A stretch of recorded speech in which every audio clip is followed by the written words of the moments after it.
c'est avec plaisir inédit que j'invite notre prochain intervenant en scène. C'est Edouard de chez Symbiotique. Merci. Hop. Je suis bien... Parfait, merci beaucoup. Bonjour à tous. Donc aujourd'hui, mon but, c'est vous parler de Shift Left, de sécuriser votre infrastructure avec des outils pour au plus tôt possible dans la chaîne. Je m'appelle Edouard, je suis CTO et cofondateur de Symbiotique Security. J'ai toujours fait que de la cybersécurité à différents postes, développeur, ingénieur sécu, product manager. Mais la constante a toujours été la cybersécurité. Et dans les 7 dernières années, je me suis concentré plus exactement sur l'application security. Au début, dans ce qu'on appelle la phase de run, donc quand l'application tourne, et ensuite à la phase du code ou du build, quand on la crée. Avant tout, bon, pour ceux qui ne savent pas qu'est-ce que le shift left, historiquement, en fait, les vulnérabilités, on les scannait au run de l'application. Donc, mon application tourne, je vais avoir un vulnerability manager, par exemple. Il va me dire, il va tester des vulnérabilités, il va tester des erreurs de conf, il va me dire, OK, ça fonctionne pas, ça, il faut corriger, ainsi de suite. Et on s'est rendu compte, du coup, que c'était très compliqué d'aller les corriger une fois qu'elles étaient au run. En plus, on était à risque. Si moi, je le trouve, un hacker a pu le trouver avant, ainsi de suite. Donc, tout l'enjeu du shift left, c'est d'aller détecter des vulnérabilités pendant qu'on est en train de créer la solution et pas une fois qu'on l'a mise en production. Et du coup, assez naturellement, ça a suivi le shift DevOps. Donc assez naturellement, on s'est dit, OK, tout l'enjeu, c'est d'automatiser, donc on va se mettre dans la CI. Et du coup, tout comme les DevOps, donc on a automatisé la CI, la CD avec le DevOps. On s'est dit, OK, on va se mettre là, ça va être plus facile et on va automatiser. On a eu l'état de l'art aujourd'hui du shift left, c'est empiler un produit qui fait beaucoup de choses ou plusieurs produits, en gros, pour aller traiter différents cas de vulnérabilité. J'ai essayé de les regrouper dans les 4 plus grandes catégories ici.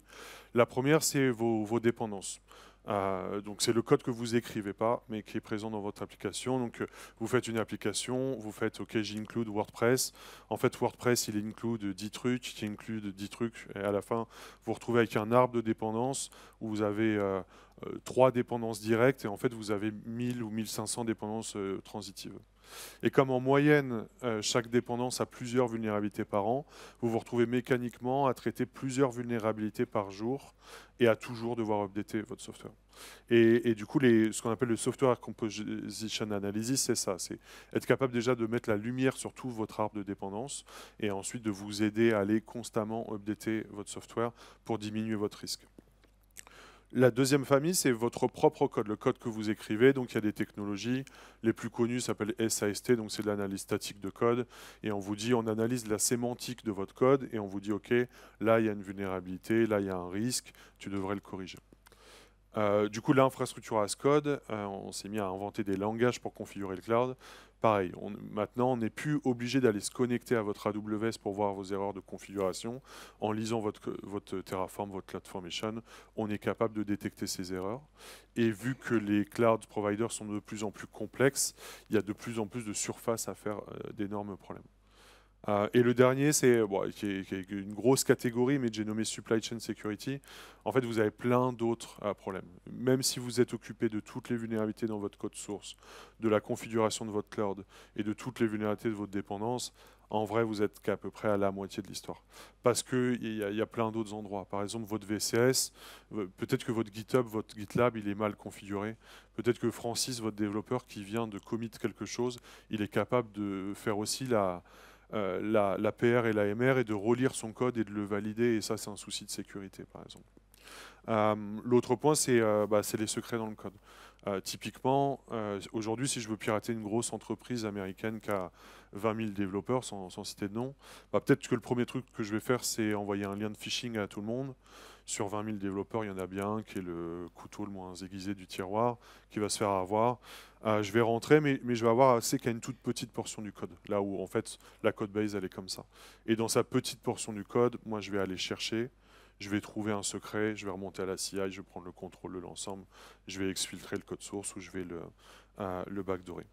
Et du coup, c'est les grandes familles de sécurité. Et aujourd'hui, l'état de l'art du shift left, c'est un peu ça, hein. C'est aller mettre ce genre d'outils dans la CI pour, au moment du build, aller bloquer. Ça, c'est ce que vous disent à peu près tous les articles sur le code security. Et moi, tout l'enjeu de ce talk, c'est aussi de vous apporter une autre vision de comment on peut aller un cran plus loin et comment, même si on a fait tout ça, finalement, c'est peut-être pas suffisant.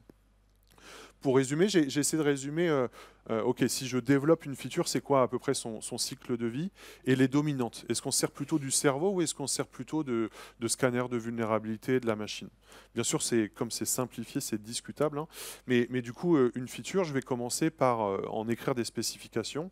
Et là, pour moi, il y a une dominante cerveau, dans le sens où, en fait, si votre dev ou votre architecte, il est bon, il va créer un système qu'on dit bien né, entre guillemets. Il sera bien pensé, il n'aura pas de grosses vulnérabilités d'architecture. Ensuite, quand j'écris du code, c'est la majorité mon cerveau qui fonctionne. Je suis en train d'écrire du code. Et au mieux je suis formé, au mieux je connais les risques de vulnérabilité, au moins je vais en faire. Comme je vous disais, la CI, on veut de l'automation. On n'a surtout pas envie qu'il y ait forcément d'interaction humaine là-dedans. Donc on a eu tendance à empiler. L'APR, la MR, en fait, dans une merge request, c'est plutôt un dev plus senior qui va venir m'aider, avec une posture un peu de coach, justement. Et donc là, c'est une dominante cerveau. Et au déploiement, pareil, le mouvement DevOps fait qu'on automatise. Maintenant, je vais essayer de vous donner un peu des contre-exemples, des choses qui me sont arrivées dans la vraie vie et où, en fait, on aurait pu empiler tous les tools qu'on voulait dans une CI. En fait, ça ne suffit pas et savoir être réactif, savoir utiliser son cerveau ou autre est hyper important. Le premier, c'est une attaque DDoS qui a eu lieu il y a quelques années pendant le Covid. Au mois d'août, un vendredi soir, il y avait tout pour que ça se passe superbement bien. À l'époque, du coup, une attaque DDoS arrive sur notre infrastructure. Nous, en gros, on est une entreprise qui a un reverse proxy, donc en gros, on protège les applications des clients, les sites web, les API.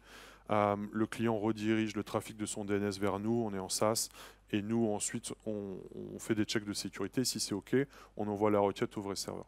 Donc c'est un système opérant. S'il tombe, ça fait un peu tout tomber.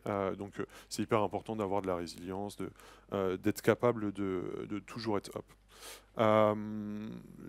C'est une attaque DDoS, je vous l'ai dit, qui est arrivée un peu au mauvais moment, au moment où tout le monde est un peu en vacances, au moment où on est le moins préparé à ça, quelque part. Ça commence un vendredi soir, ça commence gentiment, entre guillemets, pas à full puissance. Ça commence à sonner chez nous, ça commence à sonner chez les clients, mais plutôt au 95e percentile. On observe. Nous, en fait, on rely sur un cloud provider qui lui-même a plusieurs opérateurs avec de la redondance derrière. Et tout ça va durer un week-end, enfin l'attaque va durer plutôt 24 heures, mais en fait, il y a un problème chez l'opérateur. Et du coup, c'est pas notre supply chain, c'est la supply chain de notre supply chain. Et ça, c'est très complexe, parce qu'on escalade chez quelqu'un en espérant qu'il escalade chez quelqu'un pour régler un problème. Tout ça, ça dure tout un week-end. Il y a une partie du 440 dans le noir, tout ça. Comment le cerveau a interagi là-dedans? Déjà, le fond du problème, c'est qu'on était au début du Covid et beaucoup de gens se sont mis à utiliser des VPN, beaucoup plus qu'avant. Et en fait, ça a fait un boom dans le trafic UDP. Et en fait, ça a amené des gens à utiliser leur cerveau, ce jour-là mal pour le coup, et de dire, OK, en fait, je vais débrayer les règles sur le trafic UDP, qui a créé une opportunité d'attaque quelque part. S'il y avait peut-être eu un process de review des règles, qui avait été appliqué ce jour-là. Si on s'était dit, OK, cette règle, on la désactive, mais on y retourne, on affine ensuite, peut-être que le problème n'aurait pas été là. Mais aussi dans une attaque d'ampleur comme ça, une DDoS attaque, on peut aussi perdre son sang-froid, il faut avoir des stratégies, il faut utiliser le cerveau. Du point de vue de l'opérateur, il y a une stratégie très simple, c'est de dire, en fait, il n'y a qu'une personne qui a attaqué, l'entreprise où travaille Edouard. Je fais ce qu'on appelle un black hole, donc tout le trafic qui va vers l'entreprise d'Edouard, je la redirige vers un trou noir, et en fait, je le sacrifie pour sauver tous les autres. Comme on avait un rapport de confiance avec notre cloud provider, c'est pas arrivé, mais à un moment, il y avait pas mal de discussions hein, avec les astreintes des clients. Moi, j'étais au téléphone toutes les demi-heures avec plein de clients du 440, mais aussi avec le cloud provider. Et à un moment donné, le nom a quand même été lâché. De Black Hole, on le fera pas, mais le nom a été donné. Et moi, tout l'enjeu, c'était aussi de leur dire, bah, en fait, on peut certainement le faire plus granulairement. Moi-même, j'ai une cinquantaine de clients. Tout l'enjeu à vous, cloud provider, c'est de me donner d'autres ressources, d'autres routeurs, parce que moi je suis menotté tellement les routeurs en amont de nos clusters, en fait, ils sont déjà submergés, donc je ne peux plus faire grand-chose. Et d'aller isoler le patient qui est vraiment, de faire des redirections, tout ça pour aller comprendre ce qui se passe et comprendre qui est vraiment attaqué pour aller l'isoler ensuite. Tout ça, c'est une question aussi de négociation, de demander des ressources, de faire des essais, de parler avec sa team d'engineering. L'attaquant aussi, il a bien utilisé son cerveau pour le coup. En fait, l'attaque qui commence le vendredi soir, nous au début, on nous dit bon bah il y a un problème de conf, il va être réglé. Donc on essaye des choses, mais on voit qu'on est menotté et on voit que ça vient pas en fait la correction de cette conf. Et l'attaquant vers, je pense minuit si je me rappelle bien. Je regarde dans la salle parce qu'il y a des ingénieurs qui étaient aussi concernés. Vers minuit, l'attaque s'arrête. Et du coup, je pense qu'il voulait qu'on aille se coucher. Et j'ai dit à l'équipe, bah, on reste up une demi-heure. Et en fait, si ça s'arrête, le cloud provider nous dit que de toute façon, soit demain matin, en fait, le problème sera réglé, donc c'est OK. Il n'y a plus d'attaque pendant une demi-heure, on va tous se coucher. Et qu'est-ce qui se passe en pleine nuit quand je fais dodo? Ça réattaque, mais de manière beaucoup plus forte pour le coup. Et lui aussi, du coup, il a utilisé son cerveau. Et nous, ensuite, le samedi matin, on se réveille un peu énervé. Et du coup, en n'ayant pas beaucoup dormi, et là, on se dit, OK, bon, on ne peut pas faire confiance dans la chaîne. Donc, on doit trouver des méthodes nous-mêmes pour trouver qui est le patient et l'isoler. Ça, c'est pendant l'attaque. Il y a aussi l'utilisation du cerveau après l'attaque. Tout l'enjeu, c'est aussi de se dire, OK, qu'est-ce qui s'est passé? Bah, le cloud hoster, de dire à son opérateur déjà de corriger ce problème, mais aussi bah, peut-être un peu de perdre confiance dans son opérateur, d'avoir des meilleures redondances, d'avoir un nouvel opérateur plus costaud qui tient des bandwidths plus importants. Pardon.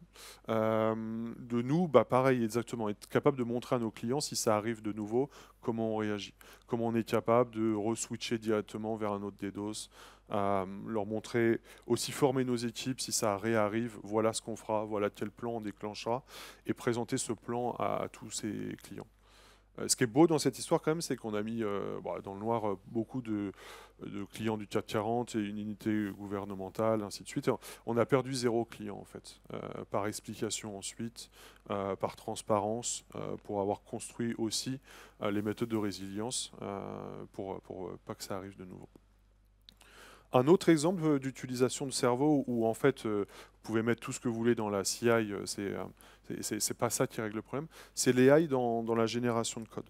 Aujourd'hui, du coup, il y a Codex de Copilot, mais il y a aussi beaucoup de modèles de génération de code. On l'utilise de plus en plus. Moi-même, je l'utilise. C'est hyper pratique pour aller écrire du code, pour aller débugger du code, pour aller écrire des tests, ainsi de suite. Ce qui est intéressant de voir, c'est que là-dessus, Copilot, on a bien compris que ce n'était pas le cerveau, mais plutôt là, la machine. Mais du coup, notre point, c'est le recul critique que doit avoir le cerveau. Il y a des études de Stanford ou du One University qui montrent qu'en moyenne, Copilot génère plus de vulnérabilité qu'un universitaire moyen des États-Unis. Et pour autant, l'universitaire moyen, dans les tests, il avait plus confiance dans le code de Copilot que dans son code.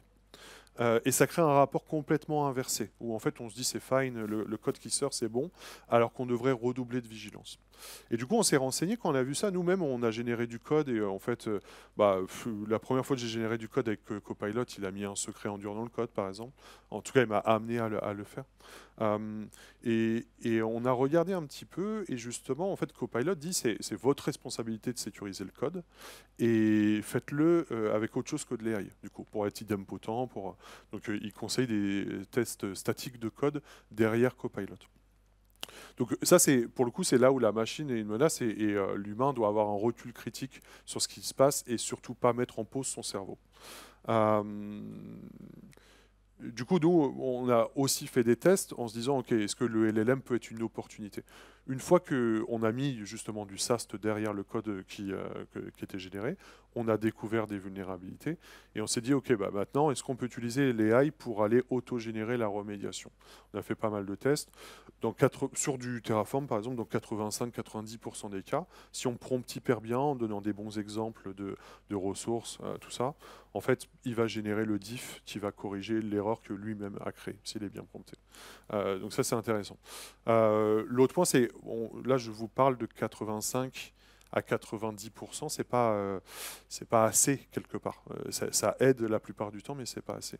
Et c'est là où le cerveau, en fait, il a une énorme plus-value par le reinforcement learning. C'est-à-dire que à chaque fois que l'AI est pas assez, si on fait un système à l'échelle qui fait une remédiation automatisée, en fait, dans certains cas, le cerveau, s'il est bien entraîné, s'il a été learné, il va dire bah non, mais en fait là, dans mon cas, c'est pas parfait. Je fine-tune un petit peu ce que me dit la remédiation de l'AI. Et c'est là où en fait maintenant tous les systèmes, on doit plus se servir seulement d'un LLM, mais de faire ce qu'on appelle du RAG ou du reinforcement learning et de se dire ok, j'apprends. Dans les 15%, je suis pas parfait. L'humain va refaire par-dessus. J'apprends et j'améliore mon modèle. Et du coup, bon, vous l'avez compris dans ma conf, en fait, pour moi, la bonne recette, c'est un lien entre ne surtout pas éteindre son cerveau et savoir utiliser la machine comme une opportunité. Si je devais faire une analogie, c'est toujours connaître ses tables de multiplication alors que sur mon iPhone, j'ai quand même une calculatrice qui pourrait m'aider à tout moment. Et du coup, comment on crée une culture de l'apprentissage? Comment on s'assure que le cerveau il reste toujours vif et qu'il ne fait pas full confiance dans ce qu'on a mis dans la CI ou full confiance, par exemple, dans le code qui a été généré par Copilot? Et du coup, c'est pas facile de créer une learning culture. Si vous interviewez un développeur et vous dites est-ce que tu aimes les trainings, par exemple, il va dire non, c'est chiant, en fait. Et non seulement c'est chiant, mais en plus, ça m'éloigne de mon but qui est de shipper des features. Ça m'éloigne de mon temps de shipper ma feature. Et du coup, parce qu'il y a des nouveaux outils, il y a aussi beaucoup d'opportunités. Maintenant, le training, il doit plus être comme je suis en train de faire là, dans une salle de classe, tout le monde est assis. Mais le training, en fait, il doit être au moment où on en a besoin, selon moi. La distance entre le moment où j'apprends et le moment où je dois en avoir besoin, elle doit être énormément minimisée. C'est ce qu'on appelle par exemple du just-in-time learning. Et c'est ce qu'on fait dans le fond quand on fait une MR ou une paire, en fait. Dans le fond, on prend quelqu'un de plus senior qui vient pas proactivement dire peut-être que dans 6 mois tu auras besoin de ça, mais en fait devant ton code concrètement, tu as besoin de ça, je t'aide à aller faire un système qui est mieux fait, bien né ou bien pensé. Et surtout, ce qui est important, c'est la posture de coach au lieu de policier. J'ai fait que de la cybersécurité dans ma vie et souvent, il y a vraiment une posture de police, en fait. Parce que, en fait, on attend que le développeur est soit mis en prod ou soit commité et on est dans la CI. En fait, on est déjà dans une posture. Parce que le moment où je commit, c'est ma profession de foi, en fait. C'est le moment où je donne en commun à tous mes collègues. Par contre, si on m'apprend quelque chose comme un coach pendant que je suis en train de développer ou avant que j'ai développé, d'un seul coup, la posture est plus du tout la même. Et surtout, pour moi, le point, quand vous parlez à vos équipes, par exemple, c'est qu'il y ait toujours un give et un get. Si vous voulez créer quelque chose, une learning culture, il faut aussi dire à quoi ça sert. Et notamment, créer des templates, des choses réutilisables. Dire, OK, typiquement, on co-construit des templates, par exemple des modules Terraform, qui, à chaque fois qu'on doit booter un projet où j'ai besoin d'une base de données Postgre, des machines EC2 et un load balancer, bah, en fait, tu réutilises ce template. Et là, mes ingress, mes egress, ils ne sont pas en 0.0.0, mais ils sont bien... ma base de données Postgre peut parler qu'à certaines machines, j'ai bien chiffré tous mes S3 buckets, ainsi de suite. Et du coup, mon point, si je reprends mon premier schéma, en fait, c'est pour ouvrir l'esprit, c'est de se dire partout il y a une dominante, cherchons les opportunités dans l'inverse en fait. Comment la machine peut aider à faire des spécifications bien faites, comment la machine peut aider real-time par exemple à vous aider à coder dans l'IDE, au lieu de se mettre un peu trop tard, selon moi, dans la CI. Comment dans la CI, justement, j'utilise mon cerveau? Est-ce que je laisse tout le monde faire des règles d'ignore de tous mes tools de sécurité dans la CI, ou est-ce que je mets des procédures? Est-ce que je dis pas, en fait, une règle d'ignore, elle a une durée de vie, elle doit être revue? Est-ce qu'elle est toujours d'actualité 1 an plus tard, finalement? Ou alors, est-ce que j'ai pas un process de review quand les règles d'ignore, elles sont trop larges, par exemple? Ce qui aurait pu nous sauver du cas de l'attaque des DOS, certainement. Et pareil sur la PR, la MR, on se dit que c'est une dominante de cerveau, mais en fait, est-ce qu'on peut pas avoir des bots qui se connectent à GitHub et qui vont augmenter la personne qui fait la merge request et dire, OK, bah voilà, nous, tout ce qu'on a vu, en fait. Voilà l'impact en termes de sécurité que risque de faire ce commit dans le code. Et pareil sur le déploiement. Voilà, pour nous, tout l'enjeu, c'est il y a un état de l'art, mettre des outils de sécurité dans la CI, mais il y a aussi toute une learning culture à avoir dans votre organisation pour rester vif, avoir un recul sur ce que nous dit la machine et être prêt en cas d'attaque. Merci à tous.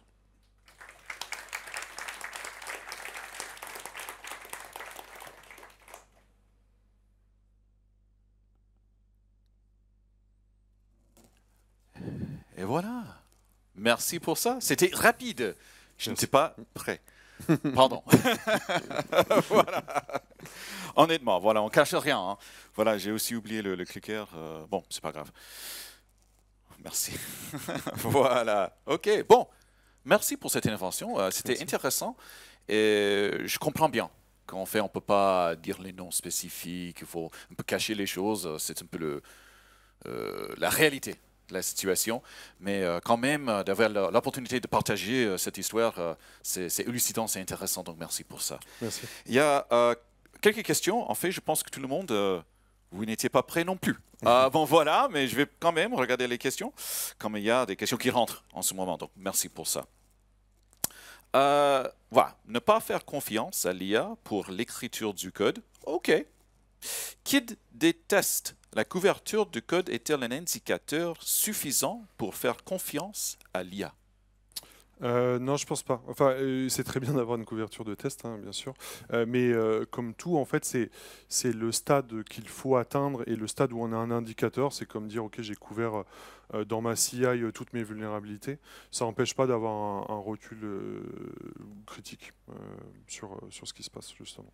Le recul critique, c'est encore avec le cerveau humain ou est-ce que c'est Ouais, notre passe IA? Le test, c'est l'automatisation. Et attention, je ne suis pas contre l'automatisation. Au contraire, on doit automatiser le plus possible. Mais du coup, par-dessus, toujours, il faut avoir un recul critique. Et la plupart de vos tests, en fait, ça va être des tests très fonctionnels. Vous pouvez mettre des tests de sécurité par-dessus, mais je pense que ce n'est pas suffisant. Ça. Très bien, très bien. Vous pouvez partager potentiellement des exemples d'outils ou moyens type just-in-time pour former vos équipes? Alors c'est là où je vais faire de la pub. Mais bon, si j'en avais un à dire, c'est le mien. Mais en fait, ouais, c'est une tendance. Pour moi, en fait, tout l'enjeu, sans trop faire de publicité, c'est d'être dans l'idée et plutôt que la CI, pour justement avoir cette posture de coach avec le développeur et pas de cop une fois qu'il a commité, typiquement. D'accord. Et est-ce qu'avec, bon, parlons-en de l'IA, avec l'avancement de l'IA intégrée dans l'IDE, par exemple, est-ce que ça peut aussi servir d'un type de coach ou est-ce que c'est quelque chose vraiment qui nécessite une touche humaine? Non, bah, il n'est pas forcément mindé pour être un coach, il est assez réactif aujourd'hui. Par contre, en effet, il y a Copilot, par exemple, il n'y a pas que la génération de code, il y a un Copilot chat, vous pouvez lui poser pas mal de questions. Tout l'enjeu, c'est d'avoir des produits qui fonctionnent avec encore plus de contexte que Copilot aujourd'hui pour pouvoir faire du meilleur boulot en soi. Très bien, très bien. Quand on a besoin d'un LLM pour corriger les failles introduites par un LLM, est-ce que ça vaut toujours le coup d'utiliser les LLM? Ouais, moi, ma position, c'est de ne pas forcément utiliser de LLM pour aller détecter des vulnérabilités. Et souvent, en cybersécurité, on a les yeux rivés sur la détection et c'est logique. Mais en fait, les pans de la cybersécurité, c'est la détection, la prévention, la remédiation. Et en fait, aujourd'hui, je ne dis pas que la détection, c'est une commodité, loin de là, mais quand même, en fait, on a fait du bon boulot là-dessus. Ce qui est compliqué, c'est la remédiation à l'échelle. Aujourd'hui, quand vous rentrez avec les outils, j'ai dit dans la CI, sur des clients, et pour le coup, je l'ai vu plein de fois se faire. C'est des milliers de problèmes que vous avez dans votre code base. Et sur chaque ligne, hein, c'est des milliers de problèmes, c'est des milliers de secrets, c'est des milliers de, enfin, c'est des centaines d'erreurs de configuration cloud, ainsi de suite. Et en fait, pour moi, la remédiation à l'échelle, c'est là où l'AI a une énorme plus-value. La détection, en fait, puisque je dis qu'elle doit être très real-time, avec très peu de latence, parce qu'on veut qu'elle soit idempotente, par exemple. Moi, j'utilise plutôt à cet endroit-là des tests statiques et plutôt utiliser les AI pour derrière faire tomber les faux positifs. Très bien, très bien. Parlons-en de qualité. Voilà. Comment garder les pull requests bien analysés par les devs et comment on a analysé la qualité, qualitativement, quantitativement? Ouais, c'est une bonne question. Comment on nivelle, même en fonction de qui va faire la PR, la MR. Bon, je pense déjà ça vient avec des recommandations. C'est quoi une definition of done de quelque chose? Qu'est-ce que tout le monde doit quelque part checkbox quand il fait une PR, une MR? Ça permet de niveler un peu. Mais justement, je pense qu'en fait les outils qui s'auto-exécutent et qui augmentent la PR permettent aussi de la niveler. Comme ça, tous les gens qui review du code, ils ont le même niveau d'information qui leur est directement donné pour les aider. Très bien, très bien. Petite dernière question, si vous me permettez. Bien sûr. Oups, ça bouge. Voilà. En termes de sécurité, faut-il passer sur un OS rolling release comme Archinux, par exemple, mais il y en a des autres, afin de bénéficier de toutes les dernières mises à jour des librairies logicielles? Alors là, on est très loin de mon talk, pour le coup. C'est une bonne question. Je réfléchis avant de dire une bêtise. Oui, on a quand même 20 secondes. Alors, voilà. C'est très bien. Merci de mettre une petite pression Voilà. comme ça. Non, pour être franc, ouais, sur Arch Linux, je sais pas, en vrai. Mais disons sur Debian, moi je serais plutôt à utiliser sur des choses qui vont en prod, des choses très stables justement que je maîtrise pour la sécurité, mais aussi en termes de stabilité, de testing ou autre, quoi. D'accord, très bien. Bon, merci d'avoir répondu à ces questions et merci d'avoir partagé Merci beaucoup. vos connaissances et Merci à votre temps tous. avec nous. Merci. Très bien.